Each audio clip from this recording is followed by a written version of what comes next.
좋은 사람 찾아서 실력 있는 사람 찾아서 진영 가리지 말고 그 능력 있는 사람을 쓰자 그러고 있는데 혹시 좋은 분 있으면 소개 좀 부탁드립니다.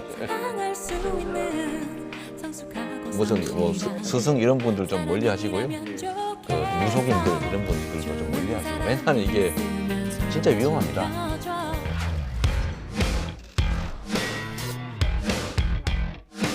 그래서 우리 김 박사님께서 뭐 며칠 생각을 하시겠다고 하니까 저도 기다리고 있는 중입니다. 김종인 위원장은 직접 소통을 좀 강화하시라는 말씀을 드렸고 후보도 그런 의지가 있는 것처럼 보였기 때문에 좀 기대를 해보겠습니다.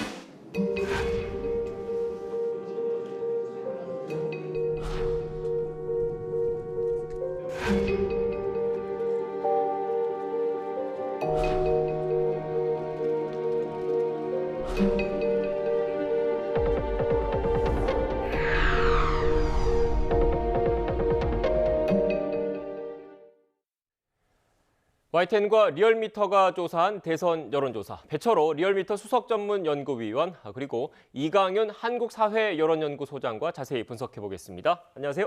안녕하세요. 네, 안녕하세요. 먼저 다자 대결부터 한번 살펴봐야 될 것 같은데 그래픽을 바로 좀 띄워주시겠습니까?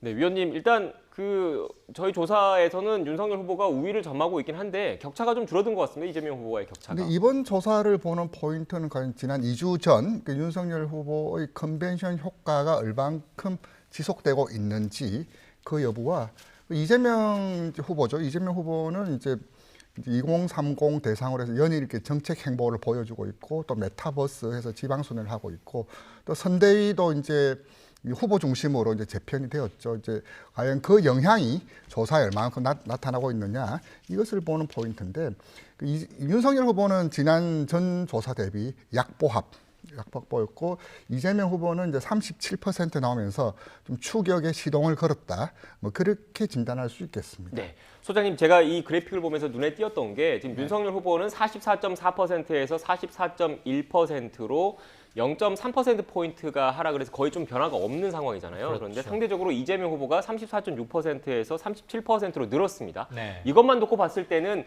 윤석열 후보의 지지층은 크게 뭐 변동이 없는데 상대적으로 이재명 후보를 지지하시는 분들이 이번 YTN과 리얼미터 여론조사에 더 응답에 적극적으로 임했다 이렇게 봐야 되는 겁니까? 그렇죠.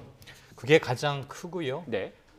컨벤션 효과라는 게 무슨 뭐 우유처럼 유통기한이 정해져 있거나 법적으로 몇 %포인트 위로 갔다가 어느 시기가 지나면 어떻게 떨어진다 그런 룰은 없지만 네. 대강의 몇십 년간의 통계 누계에 의한 평균치 정도로 저희가 짐작할 수 있잖아요. 지금 윤석열 후보가 11월 5일 날 대선 후보로 선출된 지 20일이 넘었기 때문에 컨벤션 효과는 당연히 꺼져갈 시점은 됐다고 보고요. 다만 지난주 44.4에서 이번 주 44.1이니까 이건 오차범위 같은 걸 감안하면 실질적으로는 변화가 거의 없다 이렇게 보는 게 맞겠고요. 이재명 후보의 뭐 2.4%포인트 정도의 상승은 미미하지만 민주당 지지층들의 결집이 시작된 걸로 보는 게 마땅하지 않겠느냐. 한 2주일 넘게 계속 상당히 큰 격차가 유지되면서 위기론 같은 거 작동이 됐을 거라고 봅니다. 네. 지금 저희가 조사의 응답률을 보니까 응답률이 4.9%인 거잖아요. 그러니까 전화를 많이 돌렸는데 그 가운데 5%가량의 그 분들이 응답을 했는데 네. 지금 말씀하신 내용을 들어보면 어떻게 보면 이재명 후보의 여론조사 지지율이 조금 뭐 떨어지는 상대적으로 좀 약세의 모습을 보이는 다수의 여론조사 결과가 나왔지 않습니까? 이걸 본 이재명 후보의 지지층들이 좀 더 결집을 해서 여론조사 전화가 오면 더 적극적으로 답했다 이렇게 해석해야 된다는 거죠? 꼭 그렇게 이제 응답 환경으로만 볼 수는 네. 없고요.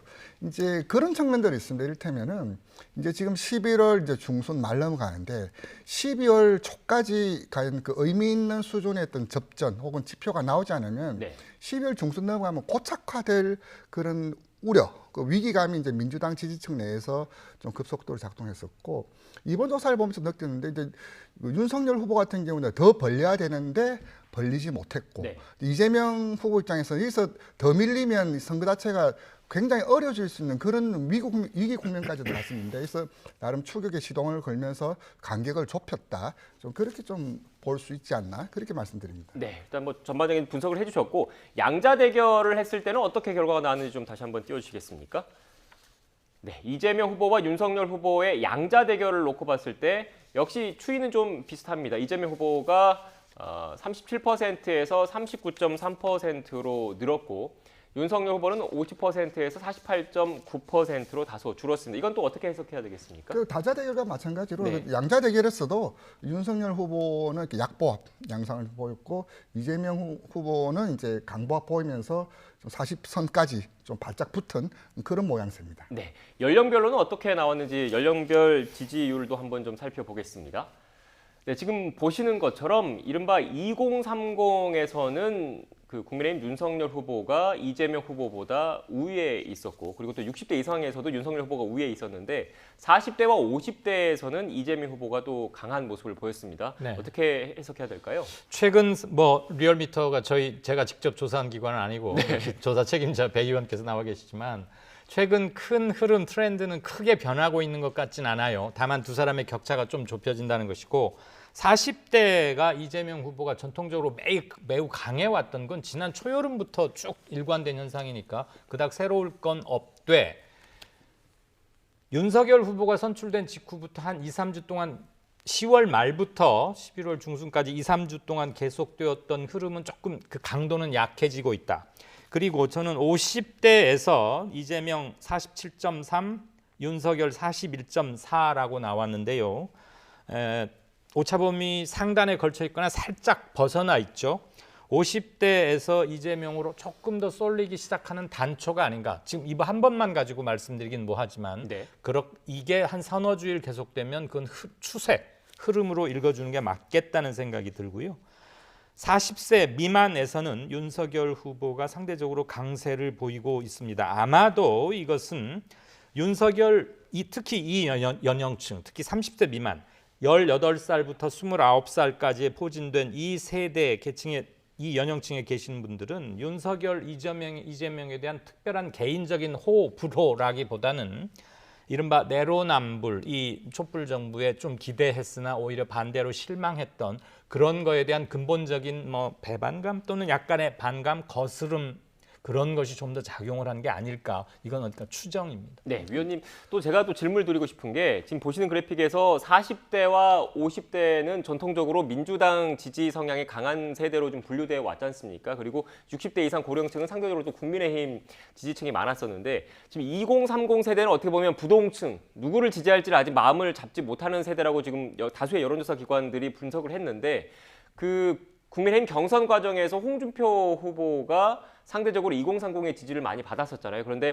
경선에서 최종 낙점된 사람은 윤석열 후보였는데 홍준표 후보를 지지했던 2030의 그런 표심이 어느 정도 윤석열 후보 쪽으로 넘어갔다 이렇게 봐도 되는 네, 겁니까? 그렇습니다. 그 그래프에도 그림에도 나와 있듯이 네. 이번 선거를 보는 포인트, 전통적으로 이제 투표를 설명하는 것은 이제 지역 균열이라고 하는 동서 투표인데 이번 같은 경우는 네, 위원님 40대 죄송합니다. 잠시만요. 일단 민주당 이재명 후보가 본격적으로 정책 행보를 하고 있는데 민주당 지도부와 간담회를 하고 있는 것 같습니다. 관련된 내용을 먼저 보고 대담 이어가겠습니다. 참으로 많은 말씀을 듣습니다. 같이 좀 살자. 우리도 좀 살자. 이런 말씀들을 정말로 많이 듣습니다. 정당의 존재 이유는 국민의 더 나은 삶을 책임지는 것입니다. 그래서 국민들은 권한을 위임해서 필요한 일들을 하라고 명령했습니다. 누가 발목을 잡든 장애물이 있든 그 책임을 다하지 못하면 그에 상응하는 문책이 따르는 거 당연합니다. 좀 더 빠르고 또 민감하게 국민의 아픈 목소리를 수용하고 또 가능한 일들을 찾아서 해야 됩니다. 정당은 무조건 국민 우선, 민생 우선이라 해야 됩니다. 다른 이유가 있을 수가 없습니다. 완전히 변화되고 완전히 혁신된 민주당이 되라라는 국민의 명령을 우리가 충실하게 수행해 나가야 합니다. 그러나 아쉽게도 여러 가지 사유들이 있겠지만 우리 국민들이 명령하는 또 우리 당원들이 지시하는 일들에 대해서 우리가 충분히 그 책임을 다했는지에 대해서 많은 국민들께서 의구심을 갖고 계십니다. 상대적으로 우리가 잘했다. 왜 나만 갖고 그래? 라는 변명은 통하지 않습니다. 그래서 더불어민주당의 대선 후보로서 지금까지의 우리의 민첩하지 못함, 그리고 우리 국민들의 그 아픈 마음을, 또 그 어려움들을 더 예민하게, 더 신속하게 책임지지 못한 점에 대해서 제가 다시 한번 사과드리도록 하겠습니다. 깊이 성찰하고 반성하고, 또 앞으로는 지금까지와는 완전히 다른 변화되고 혁신된 새로운 민주당으로 거듭나겠다는 의미로 제가 사죄의 절을 한번 드리도록 하겠습니다.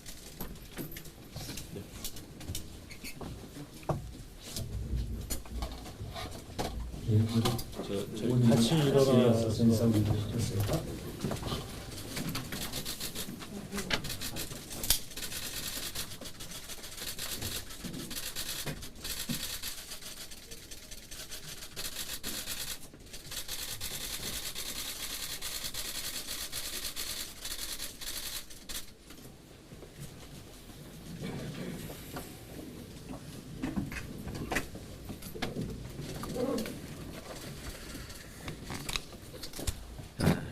이것으로도 부족한 걸 압니다. 기회가 될 때마다 우리가 부족한 부분을 또 찾아내고, 또 사과드리고, 또 각오를 다지고, 또 새롭게 변화되도록 노력하겠습니다. 국민과의 약속도 중요하지만 약속보다 더 중요한 게 실천입니다. 저는 민주당의 대선 후보로 여러분들이 결정해 주셔서 이 자리에 있습니다.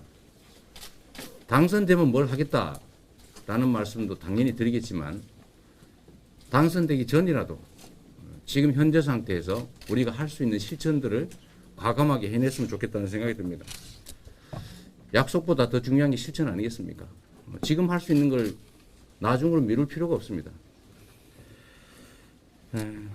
아까 말씀드렸던 것처럼 국민 우선, 민생 우선입니다.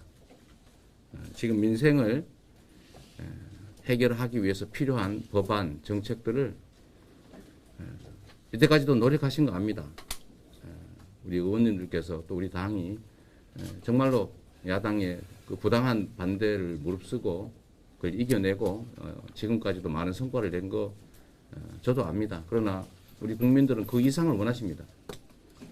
그 이상을 원하시면, 주인이 명하면 우리 일꾼들, 대리인들은 따라야 하고, 따르지 못한 이유가 아무리 많아도 따르지 못한 것에 대해서, 충족하지 못한 것에 대해서 책임을 져야 하는 것입니다. 그래서 우리 국민들께서는 야당의 반대 때문에, 또는 부당한 발목 잡기 때문에 해야 될 일을 못한다는 점을 고려해서 우리 더불어민주당의 압도적 다수 의석을 주셨습니다. 책임을 지라는 것입니다. 장애물이 생기면 그 힘으로 넘으라고 그 힘을 주신 겁니다. 반대를 하면 반대를 뚫고 할 수 있는 일을 해내라라고 권력을, 권한을 부여했습니다. 아까 우리 원내대표님께서 말씀하신 것처럼 충분히 논의했는데도 부당하게 발목을 잡는 사안들이 있다면, 해야 할 일이고 바람직한 일이고 또 할 수 있는 일이라면 우리 국회법과 관련 법령에 따라서 권한을 최대치로 행사하고 이번 정기국회에서 처리할 수 있는 현안들은 최대한 책임 처리, 신속 처리해내고, 또 그게 어려운 점이 있다면 패스트트랙 등 관련 제도들을 활용해서 당론을 정하고 그 절차를 개시해서 우리 국민들께서 드디어 신속하게 필요한 일들을 해내는구나 라고 인지하실 수 있도록 해야 된다고 생각합니다. 오늘이 그 첫날이 되기를 바랍니다. 우리 정책위나 우리 정책본부에서 많은 현안들을 검토하고 계실 텐데, 저는 우리 국민들이 지켜보는 가운데 우리가 이렇게 실제로 일하고 있다는 걸 좀 보여드리면 좋겠고, 오늘의 그 현안들 중에 비공개해야 될 것들을 좀 빼고 공개해서 논의해도 괜찮은 사안들은 우리가 오늘 어떤 결정을 하는지 어떻게 실천하는지를 좀 보여드리면 좋겠다는 생각이 듭니다. 그래서 원래는 인사 말씀드리고 비공개하기로 우리가 되어 있긴 한데 가능하면 공개된 상황에서 우리가 우리의 입장을 명확하게 정리를 좀 했으면 좋겠습니다. 어떻겠습니까? 네, 좀 그렇게 해주시고 진행은 누가 하실 건가요? 우리 한병도 아, 네, 그러시죠. 그럼 지금 시작하겠습니다. 예. 다음은 아바주 정책위 의장께서 네, 주요 입법 과제 점검에 나선 이재명 민주당 대선 후보의 발언 전해드렸습니다. 주요 내용을 간략하게 다시 한번 정리를 해드리겠습니다. 정당의 존재 이유는 국민의 더 나은 삶을 책임지는 것이라면서 장애물이 있어도 책임을 다하지 못하면 상응하는 문책이 뒤따라야 한다라고 발언했습니다. 그러면서 국민의 아픈 마음을 신속하게 책임지지 못한 점을 사과드린다면서 이재명 후보 고개를 숙였습니다. 위원님, 중간에 말씀이 끊겨서 죄송합니다. 다시 한번 좀 이야기를 좀 이어가야 될 것 같은데 일단 조금 전에 같이 들으셨던 것처럼 이재명 후보의 발언 중에 눈에 띄었던 게 사과, 반성, 성찰 이게 좀 눈에 띄었거든요. 특히 지금 뭐 관련된 간담회가 계속 진행될 예정이기 때문에 어떤 정책들이 논의될지 모르겠지만 그동안의 쭉 행보를 놓고 보면 이재명 후보가 상대적으로 청년층 표심 잡기를 위한 행보를 많이 벌여왔지 않습니까? 그게 오늘 저희 그 여론조사 결과라도 좀 결부가 되겠죠? 네, 맞습니다. 지금 저기도 이제 주요 키워드를 보면은 뭐 성찰, 반성, 완전한 변화, 혁신 이렇게 그게 이제 큰 사제의 큰절까지 했는데 저도 좀 깜짝 놀랐습니다. 물론 뭐 국민의힘이나 야권에서는 이제 뭐 진작부터 잘하지 이런 식으로 평가절하를 하겠지만 진정성이 얼마나 전달되는가는 국민들께서 판단하실 몫이라 보고요. 저는 이제 저렇게 한 배경을 이제 여론조사 수치상에서 말씀드리자면은 이번 저희 조사에서 보면은 정권 교체나 연장이냐를 물었을 때 20대에서는 정권 교체해야 된다는 응답이 64.2%가 나왔어요. 네. 60대에서는 62.2%였는데 60대보다도 20대에서도 교체 여론이 더 높았다. 이어서 이제 30대에서도 52.2%가 정권 교체 응답을 했었는데 그만큼 지금 특히 이제 2030 같은 경우는 굉장히 화가 나 있다. 화가 나 있고 이제 그들이 분노를 어떻게든 미안하다, 잘못했다부터 시작하는 게 맞는 거고 그 일환에서 오늘 저런 퍼포먼스라고는 저는 뭐 말하고 싶지는 않지만은 어쨌든 이재명 후보가 우리의 진심, 나의 진심을 좀 알아달라 그런 연장해서 사제의 큰절 올리지 않았나 그렇게 좀 보여집니다. 네, 지금 오늘 간담회에서 추가적으로 어떤 내용이 나올지는 저희가 또 이어진 뉴스에서 전해드려야 될 것 같고 일단 뭐 연령별 살펴봤는데 지역별로도 한번 짚어보겠습니다. 소장님과는 관련된 그래픽을 좀 띄워주시겠습니까? 예. 네, 일단 보시는 것처럼 이재명 후보 같은 경우에는 광주, 전라, 호남 지역과 제주를 제외한 다른 지역에서 좀 약세를 보였거든요. 근데 특히 제가 또 주목했던 부분은 대전, 충청, 세종, 이 충청 지역에 좀 눈이 가더라고요. 왜냐하면 전통적으로 충청 지역은 캐스팅 보트를 쥐고 있고 대선의 풍향계라는 분석을 많이 평가를 많이 받았던 곳인데 지금 오늘 그 YTN 여론조사 결과에서는 윤석열 후보가 상대적으로 우위를 좀 보였습니다. 어떻게 받아들여야 되겠습니까? 네, 대전, 충청, 세종 지역이 인구로는 10% 정도밖에 안 되지만 전국적 표 분포, 득표 현상과 매우 유사하죠. 특정 지역구로 좁히면 인천의 중군가가 그렇고요. 광역으로 보면 대전, 세종, 충청 지역이 그런데 이곳에서 지금 오늘 발표된 리얼미터 조사로는 윤석열 후보가 반을 넘기고 있어요. 52 정도. 반면에 이 후보는 31.4인데 저희 조사와 단순 비교하기는 조금 모호합니다만 제가 리얼미터 것을 물론 가끔 참고했습니다. 이재명 후보가 잘 나왔을 때에 비해서는 조금 빠져있는 현상이고 윤 후보가 50% 넘긴 것은 후보로 확정된 뒤에 한참 피크가 좀 이렇게 지지율이 한번 점프했을 때 그때를 조금 유지하고 있는 듯한 느낌을 받습니다. 또 하나 주목하고 싶은 것은 인천, 경기는 다들 아시다시피 이재명 후보의 정치적 근거지라고 할까요? 뭐 출신 지역이기도 하고요. 이곳에서 매우 높았었는데 현재 오늘 리얼미터 조사로는 윤석열 여기서 인천 경기 41.4, 이재명 37.7, 약 2% 포인트 조금 더 차이가 나는데 원래는 여기서는 이재명 후보가 상당히 큰 차이로 앞서 왔던 곳입니다. 근데 지금 뒤집어졌죠. 그리고 서울에서의 윤석열 후보의 강세 현상은 아직 몇 주 5, 6주 지속되는 것 같습니다. 조금 전에 민주당 입법 선대위 그 간담회 봤었는데 저는 이재명 후보가 완전이란 말을 참 여러 번 쓰는 게 인상적이었습니다. 완전한 변화, 완전한 혁신, 그리고 사과를 계속하겠다. 그러면서 현장으로 가자, 그다음에 빨리 하자 이 말을 굉장히 강조하네요. 입법을 물론 혼자만 할 수 있는 건 아니지만 개혁 입법 중에서도 아주 쟁점이 있는 것은 민주당이 마음을 먹으면 수적으로 지금 169석을 확보하고 있기 때문에 가능은 하죠. 물론 전국 운영에는 좀 장애는 되겠습니다만 필요하다면 그거라도 해서 개혁 입법을 빨리빨리 함으로써 개혁 의지를 국민들에게 각인시켜드리자. 개혁성 회복 그리고 청년 지금 2030 청년으로 가는 것은 이 계층의 후보 미정인 약 35%쯤 나오고요. 적게 잡아도 네. 평균 낸 겁니다. 그다음에 후보를 정했다 하더라도 저는 교체 가능합니다. 후보 교체 가능하다는 게 약 40%쯤 나옵니다. 당연히 2030에 공을 들이고 이들의 관심을 촉발하는 것은 당연하다 보겠습니다. 네, 위원님께는 또 이 질문 드릴게요. 지역별 조금 전에 그 그래픽 다시 한번 좀 띄워주시겠습니까? 광주 전라 지역 윤석열 후보 지지율과 관련 좀 질문을 드리고 싶은데 보시는 것처럼 광주 전라 지역에서는 이재명 후보가 64.9%로 압도적으로 지금 윤석열 후보를 우위를 점하고 있습니다.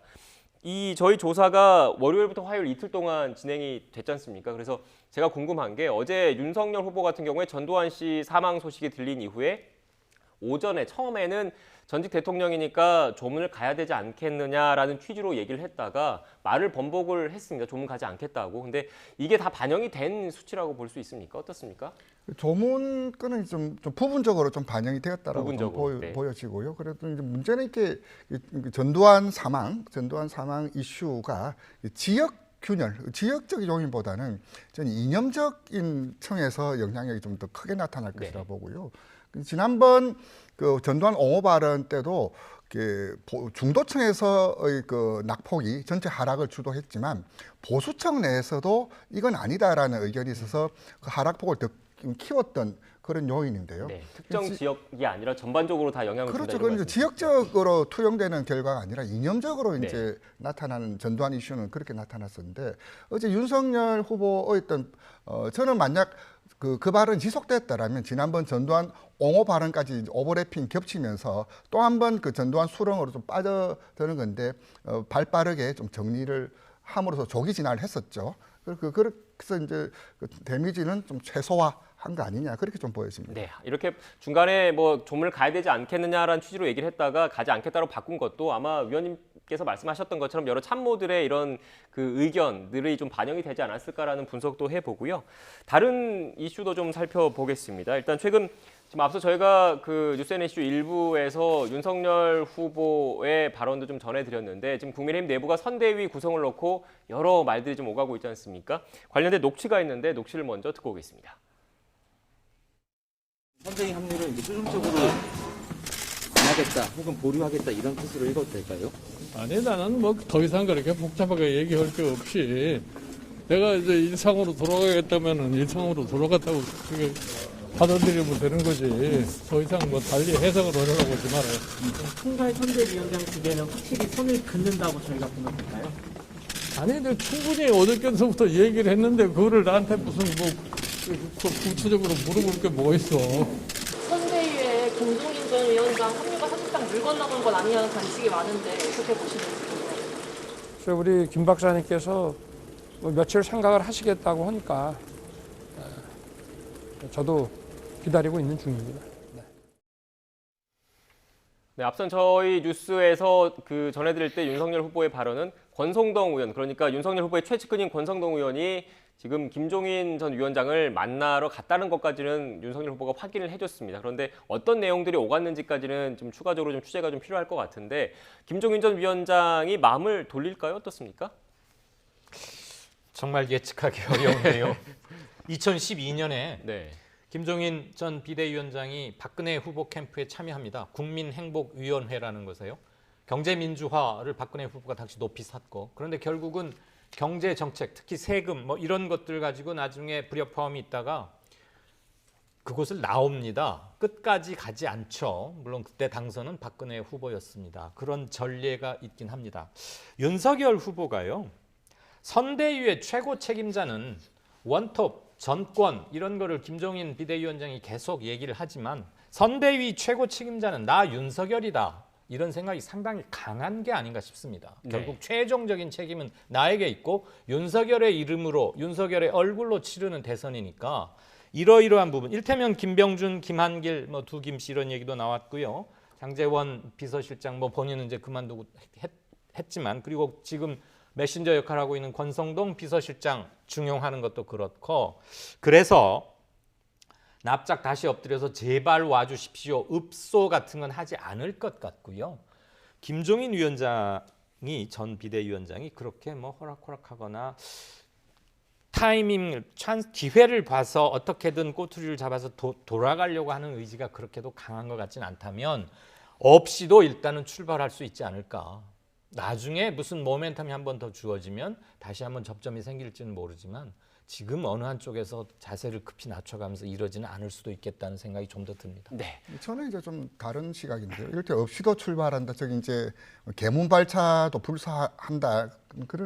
그렇게 보지는 않고 단지 김종인 위원장의 뭐 스타일 또 일하는 데서의 방식에서 일을 할 수 있는 환경을 만들어주지 않으면 일을 하지 않는 또 이제 그런 것들이 이제 지난 아까 말씀하셨던 2012년도 또 16년도 뭐 그런 전례가 있었지만 저는 이제 그분이 어느 순간 좀 합류를 할 거라는 쪽에 좀 더 무게를 좀 두고 싶습니다. 네.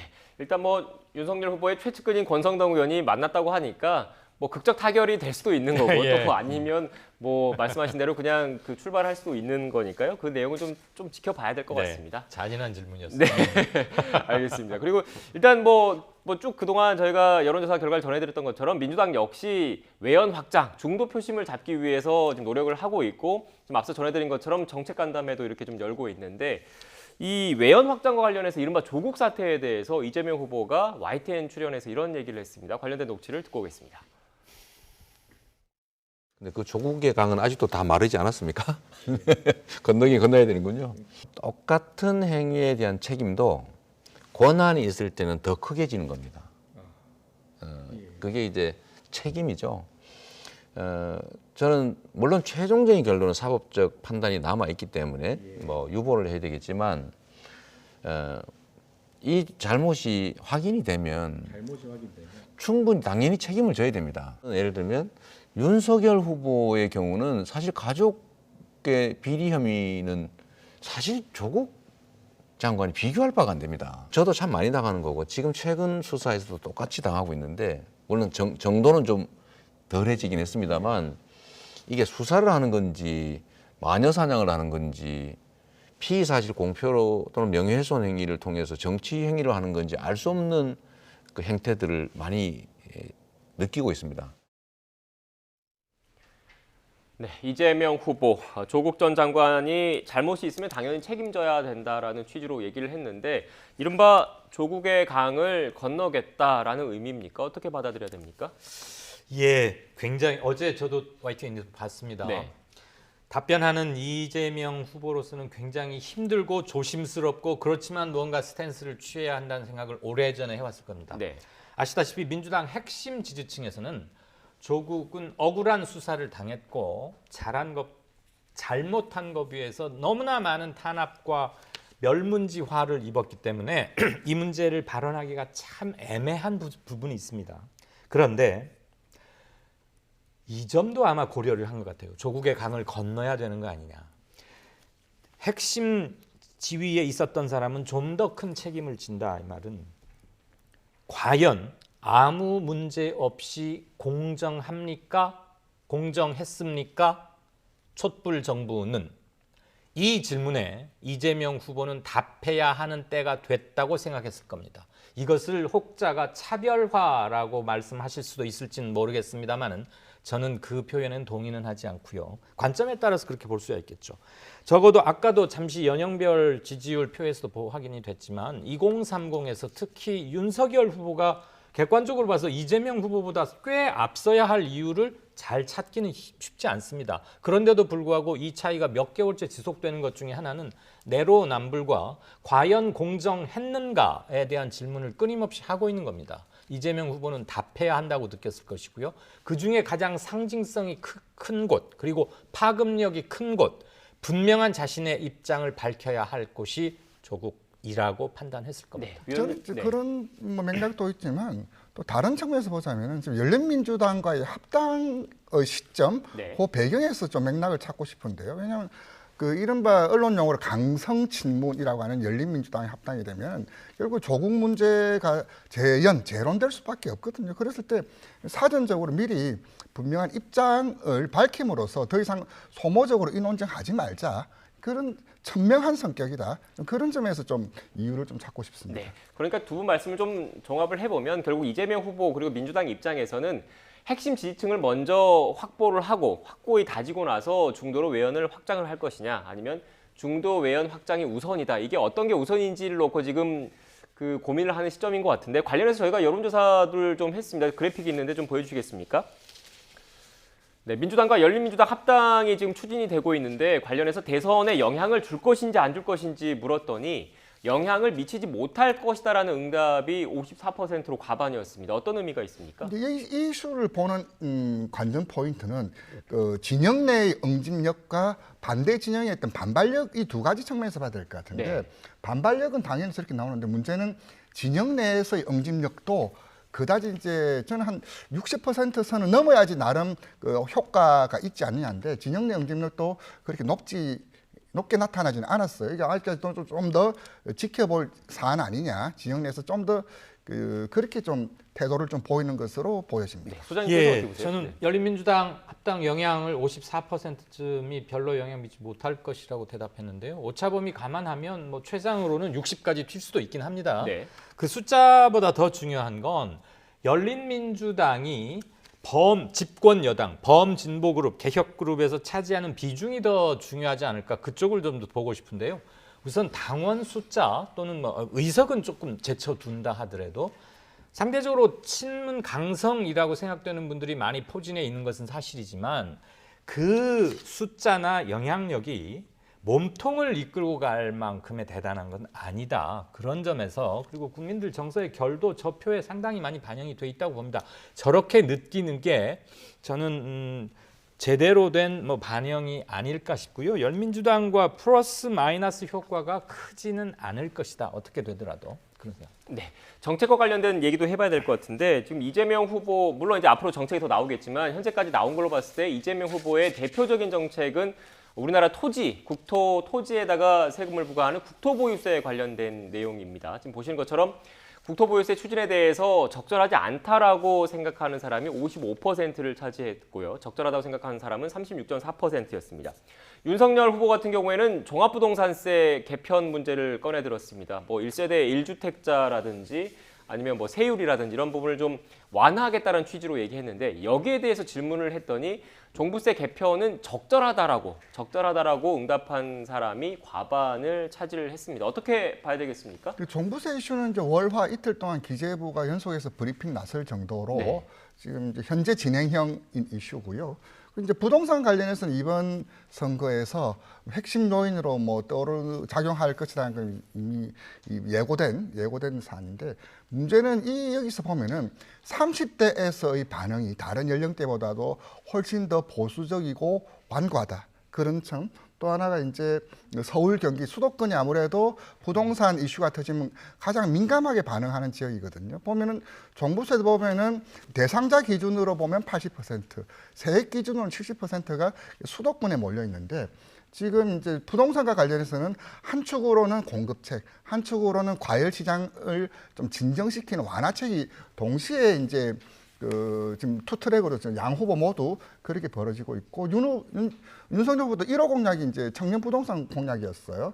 그걸 봤을 때 지금 현재는 이제 종부세 진행된 이슈 등을 감안했을 때 윤석열 후보 쪽이 좀 적절하다라는 응답이 많은데 이 문제는 사실 좀 더 속살을 한번 들어봐야 될 이슈입니다. 지금 현재 민감하게 진행되고 있는 시기 요인을 많이 받고 있지 않나 그런 점을 감안하자면은 좀 더 이슈의 어떤 추이를 지켜볼 사안이다 그렇게 말씀드립니다. 네, 제가 이 부분을 좀 정리를 하고 소장님께 질문을 좀 드리겠습니다. 일단 지금 윤석열 후보 같은 경우에 종부세를 좀 완화하겠다라는 취지인 거잖아요. 그런데 정부와 여당에서 얘기를 하는 거는 이 종부세라는 게 사실 인구 기준으로 놓고 봤을 때 전체 국민의 뭐 98%는 상관이 없고 2% 정도만 받는 거다라는 취지로 해명, 주장을 하고 있는데 지금 여론조사 결과는 이렇게 나왔다는 점을 참고로 말씀드리고요. 앞선 그래픽 다시 한번 이재명 후보 거 좀 띄워주시겠습니까?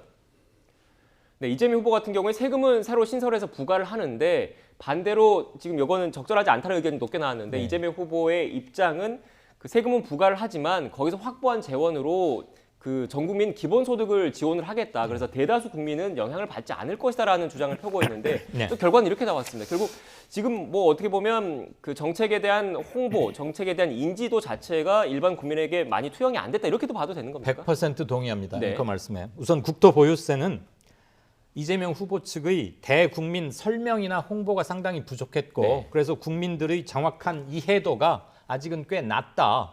우선 국토보유세가 뭐지부터 시작합니다. 그걸 왜 걷어는 두 번째고요. 다 듣고 보면 법인이나 개인 땅 가진 사람, 부동산 갖고 있는 사람은 일단 과세 대상으로 하겠다는 건데 이재명 후보 공약에 보면 90%가량은 상위 10%는 조금 더 누진세율을 매겨서 많이 걷고요. 그걸 가지고 일단 전 국민 상대로 거둔 다음에 세금을 상위 90%에게 돌려준다는 건데 일단 복잡합니다.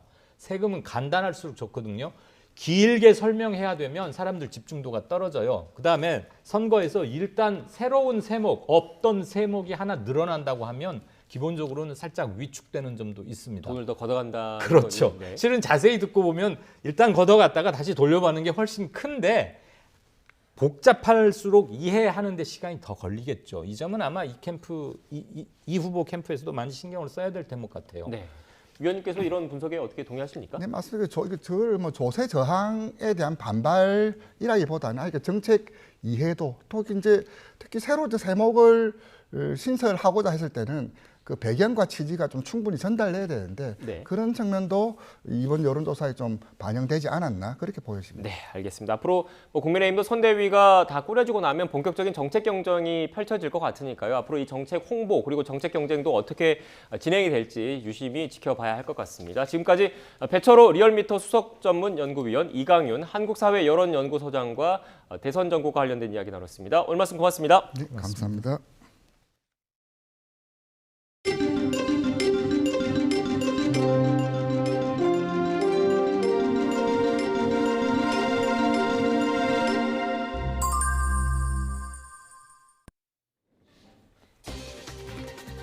어제 코로나19 신규 확진자가 4,116명 발생해 사태 이후 가장 많은 확진자가 쏟아졌습니다. 위중증 환자도 586명으로 역대 최다 규모가 되면서 정부는 비수도권의 준중증 병상 267개를 추가로 확보하기 위한 행정명령을 내렸습니다. 서울구치소에서 코로나19 확진자가 2명 발생해 대장동 개발 특혜 의혹으로 기소된 유동규 전 성남도시개발공사 기획본부장의 첫 재판이 또 연기됐습니다. 검찰은 성남시 윗선 연루 여부와 경관계 로비 의혹에 대해서 수사를 이어가고 있습니다. 더불어민주당 이재명 대선 후보가 민주당을 혁신하라는 국민의 명령을 신속하게 책임지지 못했다며 사과했습니다. 선대위 구성을 놓고 진통을 겪고 있는 국민의힘은 권성동 사무총장이 김종인 전 비상대책위원장을 찾아 설득에 나서면서 김 전 위원장의 입장 변화가 주목됩니다. 서울에서 전 남자친구의 스토킹 끝에 숨진 신변보호 여성이 살해되기 직전 경찰이 피해자 위치를 추적하기 위해 신변보호 위치 확인 시스템에 접속하려 했지만 실패한 것으로 드러났습니다. 경찰은 시범 운영 중인 위치 시스템이 112 시스템과 연동되지 않았다고 설명했습니다. 경찰이 계모의 학대로 숨진 3살배기 아들의 친아버지도 아동학대 방조 혐의로 입건했습니다. 경찰은 친아버지가 학대에 가담했는지 여부도 조사하고 있습니다. 검찰이 페루에서 부산항으로 들어온 아보카도 컨테이너 안에서 마약류인 코카인 400여 킬로그램을 발견해 전량 폐기 처분했습니다. 밀반입 적발 사례 가운데 최대 규모로 불법 유통 가격은 1,400억 원대에 달하는 것으로 조사됐습니다. 코로나19 신규 확진자는 4,116명으로 역대 최다를 기록했습니다. 하루 전보다 1,400명이 넘게 늘면서 이전 최다 규모인 지난 18일 3,292명보다 824명이나 많았습니다. 고령층을 중심으로 확산세가 계속되면서 위중증 환자도 급증했습니다. 하루 새 37명이나 늘어서 현재 586명, 또 역대 최다입니다. 현재 의료 체계로 안정적으로 대응 가능한 500명 수준을 훌쩍 넘기면서 사망자도 잇따랐습니다. 어제 하루 35명이 숨지면서 국내 사망 누적은 3,363명입니다. 코로나19 신규 확진자 수가 처음으로 4,000명대를 기록한 가운데 정부가 오늘 비수도권의 준중증병상 200여 개를 추가로 확보하기 위한 행정명령을 시행합니다. 중앙재난안전대책본부는 비수도권의 준중증병상 확보 행정명령을 통해 267개 병상이 확보될 것으로 예상된다고 밝혔습니다. 이번 행정명령은 비수도권에 있는 상급 종합병원과 국립대병원 24곳, 종합병원 4곳 등 28개 의료기관을 대상으로 합니다. 이에 따라 상급 종합병원과 국립대병원에서 허가 병상의 1.5%인 230병상, 병상이 700개 이상인 종합병원에서 허가 병상의 1%인 37개 병상 등 총 267개 병상을 추가로 확보하게 됩니다. 김부겸 국무총리는 수도권만 놓고 보면 언제라도 비상계획 발동을 검토해야 할 만큼 코로나19 방역 상황이 심각하다고 밝혔습니다. 이에 따라 의료 대응 체계를 재택치료 중심으로 개편하겠다고 말했습니다. 김 총리의 코로나19 중대본회의 모두 발언 직접 들어보시겠습니다. 단계적 일상 회복을 시작하고서 4주째 제보되었습니다. 다음 단계로 나아갈지 말지를 고민해야 될 시점입니다만 방역 상황은 예상보다 심각합니다. 수도권만 놓고 보면 언제라도 비상계획 발동을 검토해야 하는 그런 급박한 상황입니다. 무엇보다도 중환자 병상을 비롯한 수도권의 의료 대응 여력을 회복시키는 일이 급선무입니다. 중수본과 방대본은 지금의 환자 분류와 병상 운영 시스템을 전면적으로 재평가하고 우리의 의료 대응 체계를 재택치료 중심으로 신속히 개편하는 일에 집중해 주시기 바랍니다. 개편 과정에서 무증상, 경증 환자가 집에서 치료받더라도 안심할 수 있도록 지원 방안을 좀 더 보완해 주십시오. 전두환 씨의 빈소에 찾아온 측근들은 여전히 반성하지 않는 모습입니다. 하나회 출신 정진태 전 한미연합사 부사령관은 5.18 광주 민주화 운동은 북한군이 개입해서 일으킨 사건이라고 주장하기도 했습니다. 직접 들어보겠습니다. 북한군이 300여 명이나 남하해가지고서는 일으킨 그 사건 아니겠습니까? 만약에 그것을 갖다가 수습하지 못했다고 하면 아마 내가 그 군인에 간 사람으로서 그 대한민국의 그 역사가 어떻게 됐겠느냐. 대장동 개발 특혜 의혹으로 가장 먼저 기소된 유동규 전 성남도시개발공사 기획본부장의 첫 재판이 다시 연기됐습니다. 서울중앙지방법원은 오늘 오전 배임과 뇌물 혐의 등으로 구속 기소된 유동규 전 본부장의 첫 공판기일을 진행하려 했지만 연기됐습니다. 재판부는 유 전 본부장이 수용된 서울구치소에서 코로나19 확진자가 나와 재판이 미뤄졌다고 설명했습니다. 그러면서 그제 기소된 김만배 씨와 남욱 변호사, 정영학 회계사 사건과 병합해 공판 준비 기일을 진행할 예정이라고 밝혔습니다. 이성윤 서울고검장의 공소장 유출 사건을 수사하는 고위공직자범죄수사처가 대검찰청과 수원지검에 대한 강제 수사에 나설 예정인 것으로 전해졌습니다. 공수처는 최근 검찰 내부 메신저를 확인하기 위해서 김학의 전 법무부 차관의 불법 출국 금지 의혹 수사를 맡았던 수원지검 수사팀과 대검 정보통신과 등을 압수수색하기로 하고 수사팀의 참관을 통보했습니다. 수원지검 수사팀은 검찰 내부 통신망에 올린 글을 통해 공소장은 검찰 구성원이면 누구나 열람할 수 있다면서 유출 논란 6개월이 지난 시점에 압수수색을 하는 건 표적 수사이자 공수처장의 허위 보도자료 작성 사건을 수원지검 안양지청이 수사하는 데 대한 보복 수사라고 반발했습니다. 이에 대해 공수처는 입장문을 통해 밀행성이 담보돼야 하는 압수수색 예정 내용이 사전에 언론에 공개된 데 대해서 당혹감을 느끼고 유감을 나타낸다면서 공수처 수사를 표적 수사로 규정한 수원지검 수사팀의 입장은 사실이 아니고 보복 수사 운운은 근거 없는 명예훼손이라고 반박했습니다. 층간소음으로 갈등을 빚던 아랫집 가족에게 흉기를 휘두른 남성이 경찰 조사를 마친 뒤 오늘 검찰로 송치됐습니다. 피해자들에게 할 말이 없는지, 왜 흉기를 들고 내려갔는지 등 취재진의 질문에는 묵묵부답으로 일관했습니다. 당시 화면 함께 보시겠습니다. 왜 아래집 찾아간 거죠? 흉기 왜 휘두른 거예요? 피해 가족에게 한 말씀 하신 말씀 없으십니까? 피해 가족에게 할 말 없으세요? 그전에도 내려가셨다는데 어째서 내려가신 거죠? 말씀해 주시죠.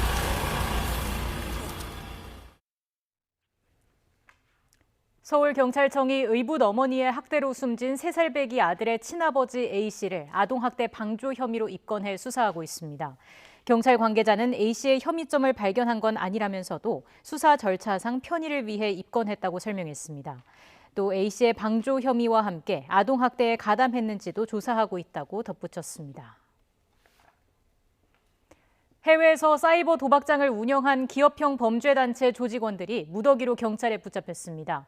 서울경찰청 마약범죄 수사대는 불법 도박장 개장, 범죄단체 조직, 범죄 수익 은닉 등의 혐의로 130명을 검거해 43살 고모 씨 등 간부급 조직원 9명을 구속했습니다. 이들은 지난 2018년 7월부터 2019년 12월까지 동남아에 사무실과 숙소 등을 마련하고 1조 3천억 원대 인터넷 도박 사이트를 개설해 운영한 혐의를 받습니다. 역대 최대 규모의 코카인 밀반입이 부산항에서 적발됐습니다. 부산지검은 지난달 페루에서 중남미 국가들을 거쳐 부산 신항으로 들여온 아보카도 컨테이너 안에서 마약류인 코카인 400여 킬로그램을 발견해 압수하고 전량 폐기 처분했다고 밝혔습니다. 국내 밀반입 적발 사례 가운데 최대 규모로 불법 유통 가격이 1,400억 원에 달하는 것으로 조사됐습니다. 검찰은 컨테이너 안에 들어있던 위치 추적기의 배터리 수명이 최대 13일로 예상된다며 해당 선박의 경유지였던 중남미 국가들이 코카인의 실제 목적지였던 것으로 보인다고 설명했습니다.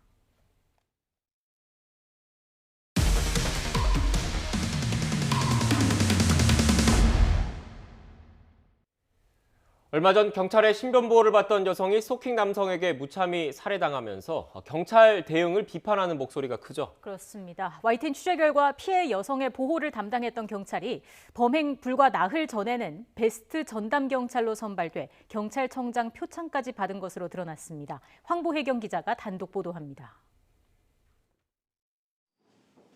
피해 여성의 5차례 신고에도 스토킹 가해자를 체포하는 등 적극적으로 조치하지 않았던 경찰.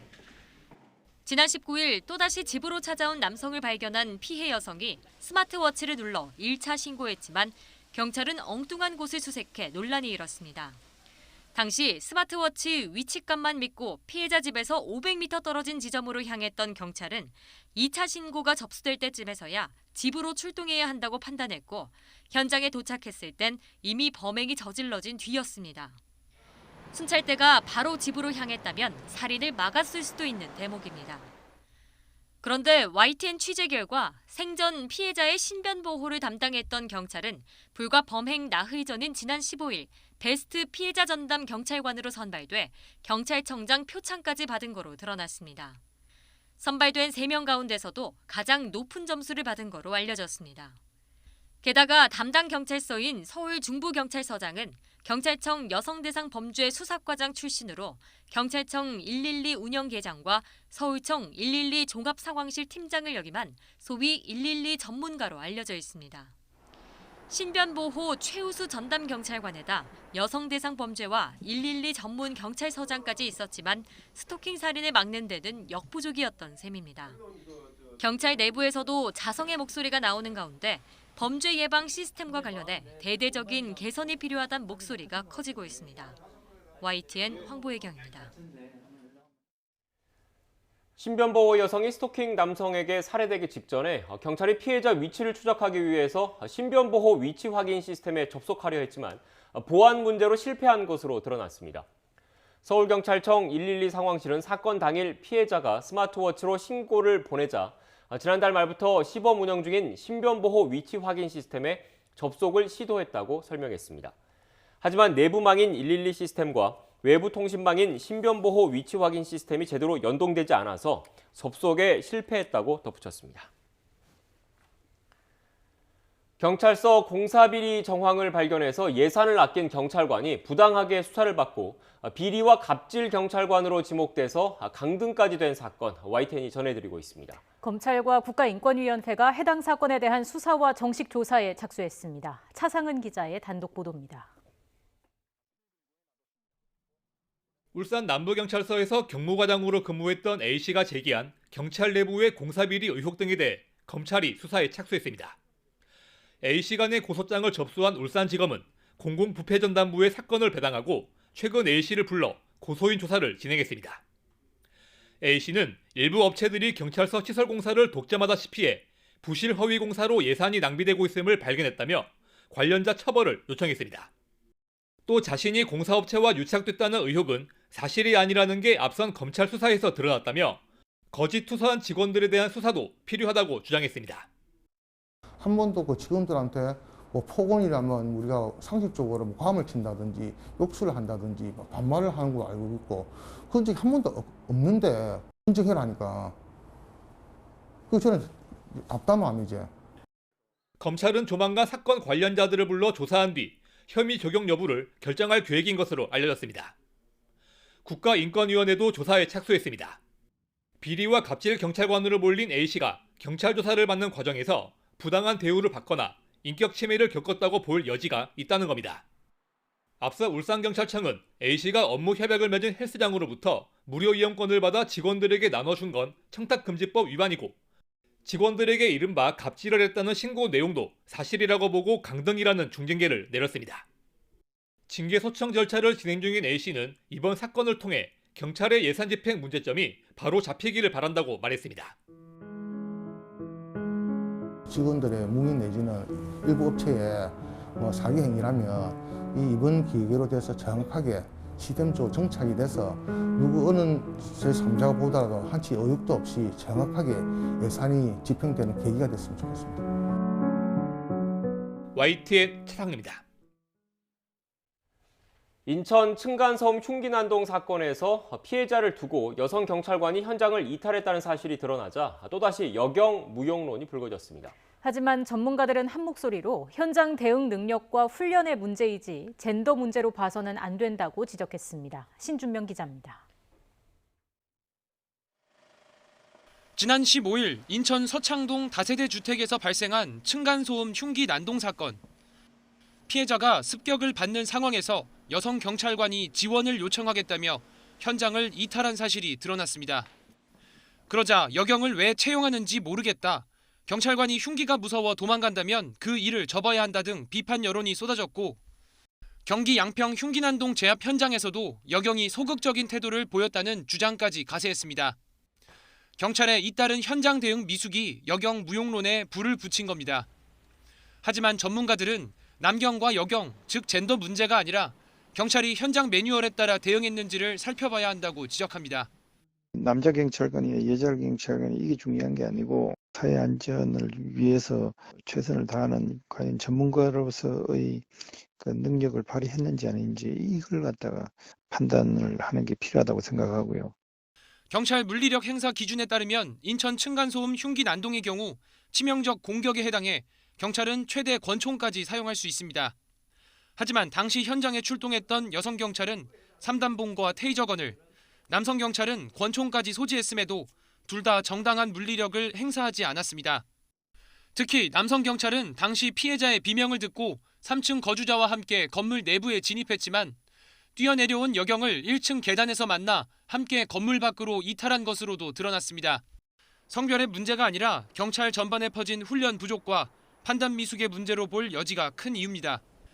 여기에 과잉 대응이라는 비판을 받느니 일단 피하고 보자는 소극적 조직 문화도 작용했다는 게 전문가의 설명입니다.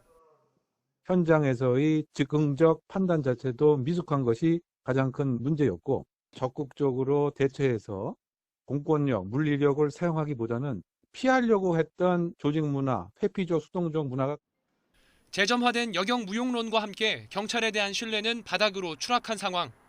결국 현장 대응 능력이 부족한 경찰이 자초한 일인 만큼 성별과 무관하게 철저한 훈련과 교육으로 치안 전문가로서 신뢰받을 만한 역량을 갖추는 게 시급해 보입니다. YTN 신준명입니다. 유령 법인 수백 개를 만든 뒤 대포통장 900여 개를 만들어 거래한 범죄 조직이 경찰에 일망타진됐습니다.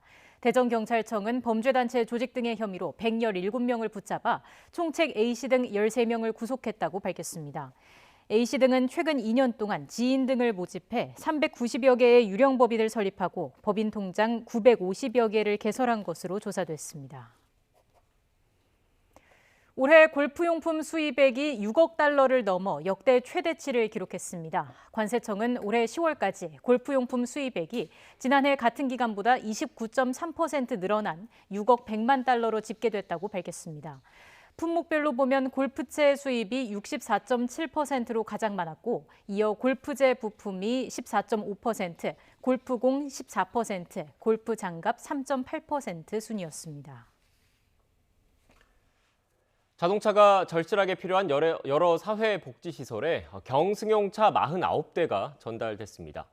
복지기관 종사자들은 시민들의 차량 기부에 감격해했는데 원래 15대를 목표로 모금을 시작한 인천 사회복지 공동 모금회도 이렇게 크게 늘어날 줄 몰랐다면서 기부자들에게 고마움을 전했습니다. 이기정 기자입니다. 인천 옥년동의 우리 동네 봄날 카페. 저소득층 청년들이 공정무역 커피 등 음료를 판매하고 있고 한편에서는 제로 웨이스트 개념의 자원순환 상점도 운영하고 있습니다. 하지만 영업에 필수적인 자동차가 없어 많은 불편을 겪고 있습니다. 구매 요청을 받아서 납품을 하기도 하거든요. 근데 그럴 때 보면 저희가 차량이 없어갖고 굉장히 제한되게 이제 사업 운영할 수밖에 없었어요. 다양한 사회복지 현장의 이동 편의성을 돕기 위한 경승용차가 문학경기장 앞에 도열해 있습니다.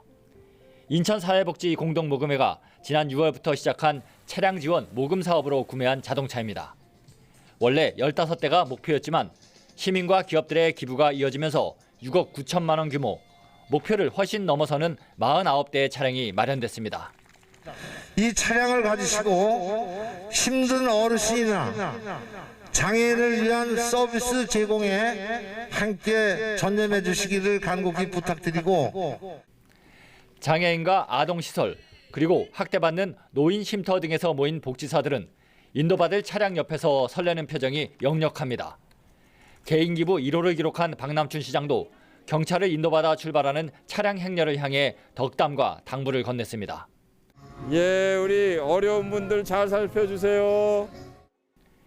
각자의 시설로 복귀하는 복지사들은 시민들의 기부에 연신 고마움을 표했습니다. 네, 저희 농산어촌에서 아이들이 학교에 가고 학원에 가는데 꼭 필요한 차량이었거든요. 감사합니다. 네, 잘 돌봐주세요. YTN 이기정입니다. 바이든 미국 대통령이 취임 이후 코로나19 잡기에 집중했던 정책 역량을 물가 잡기에 쏟아붓기로 했습니다. 먼저 세계적으로 고공행진을 이어가고 있는 유가를 잡기 위해서 비축유를 푸는 등 중국을 포함한 주요 석유 소비국들과 함께 힘 모으기에 나섰습니다. 워싱턴에서 강태욱 특파원입니다. 미국의 지난달 소비자 물가지수는 지난해보다 6.2% 올랐습니다. 31년 만에 최대 상승폭입니다. 올해 들어 고공행진하는 인플레이션이 장기화할 수 있다는 우려마저 나오고 있습니다. 이 때문에 중앙은행인 연준은 자산 매입 축소를 통해 서둘러 돈줄을 죄기 시작했습니다. 또 이르면 내년부터 금리 인상이 이뤄질 수 있다는 전망이 나오고 있습니다.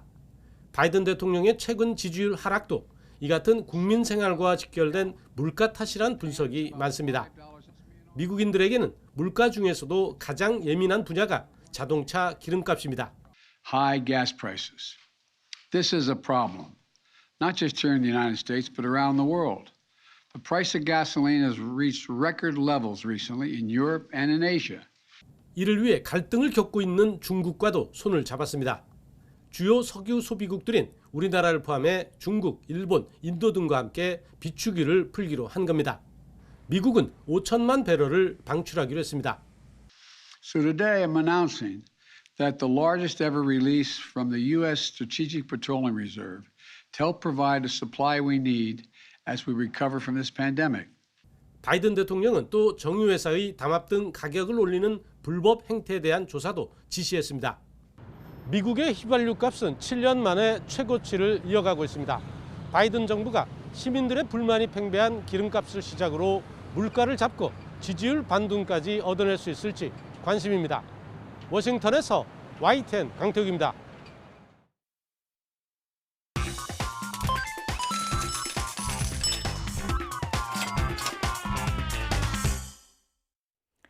오늘의 경제지표입니다. 먼저 국내 증시부터 보시겠습니다. 어제 낙폭을 회복하는 듯 했지만 뒷심이 약했습니다. 외국인과 기관의 매도 물량이 쏟아지며 코스피는 다시 하락 전환했습니다. 이 시각 현재 2,980선까지 후퇴했습니다. 코스닥도 상황은 비슷합니다. 미국 금리 상승과 코로나19 확산세에 투자 심리가 위축된 것으로 분석되고 있습니다. 이어서 미국 증시 상황 전해드립니다. 제롬 파월 미 연준 의장의 연임에 따른 금리 인상 전망과 국채금리 급등, 그리고 코로나19 재확산 등의 영향으로 혼조세를 보였습니다. 이어서 이 시각 환율 상황 보시죠. 먼저 원달러 환율 여전히 1,190원을 전후로 거래되고 있습니다. 달러화 강세가 주춤하면서 제한적인 움직임 보이고 있습니다. 위안원 직거래 환율은 1위안당 186원 선 기록하고 있습니다. 마지막으로 국제유가 보시겠습니다. 미국과 우방국들의 전략 비축유 방출 결정에도 불구하고 수급 불균형을 완전히 해소하기 어렵다는 전망에 상승 마감했습니다. 지금까지 오늘의 경제지표였습니다. 오늘 아침도 영하권으로 떨어지며 초겨울 추위가 이어졌습니다. 한낮인 지금은 구름 사이로 볕이 내리쬐면서 기온이 빠르게 오르고 있는데요. 오늘 서울의 한낮 기온은 9도까지 올라서 어제보다는 6도나 높겠습니다. 하지만 한낮임에도 찬바람이 불면서 체감 온도를 낮출 것으로 보이니까요. 어제만큼 따뜻한 옷차림 해주셔야겠습니다. 오늘도 전국적으로 대체로 맑은 하늘이 함께하겠습니다. 하지만 낮까지 서울 등 중서부 지방에는 빗방울이 떨어지거나 눈이 날리는 곳이 있겠습니다. 오늘 낮 기온은 어제보다 5도에서 많게는 9도가량이 높겠지만 여전히 찬바람이 불며 쌀쌀하겠는데요. 오늘 서울의 한낮 기온은 9도, 대전과 대구는 13도, 광주는 14도로 예상되고 있습니다. 이번 추위는 휴일 아침까지 이어지다 낮부터는 예년 기온을 회복하면서 누그러지겠습니다. 하지만 다음 주 월요일과 화요일 사이 전국에 또 한 차례 비나 눈이 내리겠고요. 이후 12월의 시작과 함께 다시 영하권 추위가 찾아올 전망입니다. 현재 강원 동해안에는 건조특보가 내려진 가운데 바람도 다소 강하게 불고 있습니다. 산불 등 대형 화재가 발생하기 쉬운 만큼 불씨 관리도 철저히 해주셔야겠습니다. 지금까지 YTN 신미림입니다. 뉴스앤이슈 마치겠습니다. 잠시 뒤 더 뉴스가 방송됩니다. 시청해주신 여러분 고맙습니다.